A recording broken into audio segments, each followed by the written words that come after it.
आज का वीडियो हमारा इंडस रिवर सिस्टम पर होगा। इंडस को सिंधु भी बोला जाता है। इंडस का ओरिजिन मानसरोवर लेक जो कि कैलाश माउंटेन रेंज जो ट्रांस हिमालय का भाग है। ट्रांस का मतलब होता है जो बाहरी है, ट्रांस हिमालय मतलब हिमालय रेंज के बाहर से है, वहाँ से। तो कैलाश रेंज से इस रिवर का उद्गम होता है।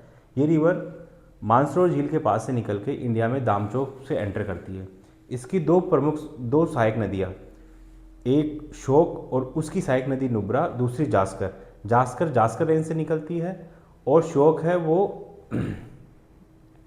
कराकोरम के पास से निकल के लद्दाख रेंज में होते हुए इसमें शामिल होती है। सिंधु नदी के बारे में बताना जरूरी है कि ये जास्कर और लद्दाख दोनों रेंज के बीच से ये बहती है। इस पर हेमिश नेशनल पार्क भी है ये आगे जाके पाकिस्तान में एंटर कर जाती है। अगली जो इसकी प्रमुख ट्रिब्यूटरी है, जो फर्स्ट इसकी प्रमुख ट्रिब्यूटरी है, वह है झेलम।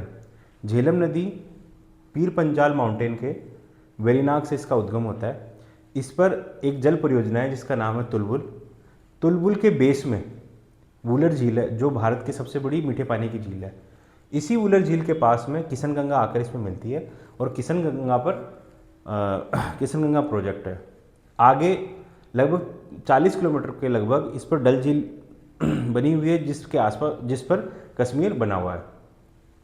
झेलम भारत पाकिस्तान की एक प्राकृतिक बाउंड्री बनाती है। श्रीनगर, बारामूला प्रमुख शहर इस पर बसे हुए हैं।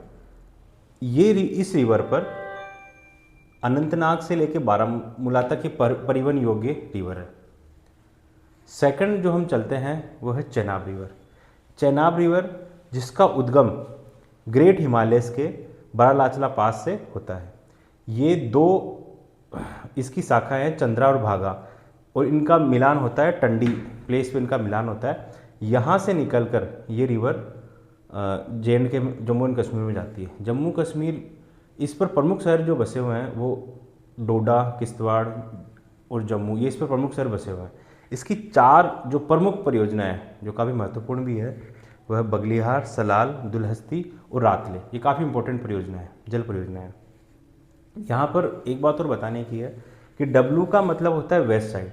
जो सिंधु जल समझौता हुआ था उसमें जो वेस्ट साइड की रिवर थी उसका अधिकतम उपयोग का अधिकार पाकिस्तान को दिया गया था, और जो ई लिखा हुआ है उन 3 नदियों का अधिकतम अधिकार भारत को दिया गया था। आगे चलते हैं हम। चेनाब के बाद में इसकी प्रमुख रिवर है रावी। रावी रिवर का उद्गम धौलाधर रेंज के पास में होता है। ये ये हिमाचल प्रदेश से निकलकर पंजाब में आती है। पंजाब में इस पर एक प्रमुख परियोजना है वह थेन डैम, जिसको रंजीत सागर डैम भी कहते हैं। पाकिस्तान का लाहौर इस पर स्थित है और चंबा, पठानकोट जैसे शहर भारत के इस पर स्थित है। आगे चलते हैं। आगे जो इसकी चौथी ट्रिब्यूटरी है वह है व्यास। व्यास का उद्गम व्यासकुंड रोहतांग पास से है। ये भी धौलाधर रेंज से ही निकलती है। इस पर एक परियोजना है पोंग डैम, जिसको महाराणा प्रताप सागर भी कहते हैं। ये पूर्ण रूप से भारत में है। और इसके बारे में ये भी कहना होगा कि ये जो पोंग परियोजना है उसमें राजस्थान का जो जल विद्युत है उसमें राजस्थान का भी शेयर है। ये व्यास नदी आगे जाकर सतलुज रिवर में मिलती है हरी के बैराज के पास से।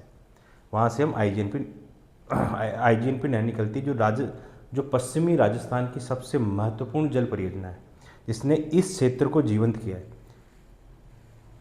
आखिरी जो रिवर है, 5वीं रिवर, वह है सतलुज। सतलुज रिवर कैलाश रेंज जो ट्रांस हिमालय का ही भाग है उसके रक्षस्थाल से निकलती है और ये सिपकिला दर्रे से होते हुए भारत में एंटर करती है।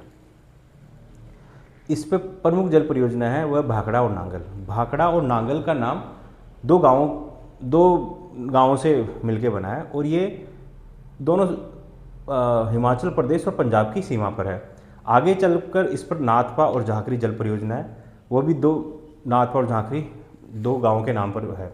उसके आगे हमने पहले डिस्कस किया था कि ये हरी के बैराज है, यहाँ से IGNP निकलती है और उसके होते हुए ये रिवर आगे जाके सिंधु नदी में मिल जाती है। तो ये हमने आज सिंधु नदी सिस्टम डिस्कस किया। Thank you.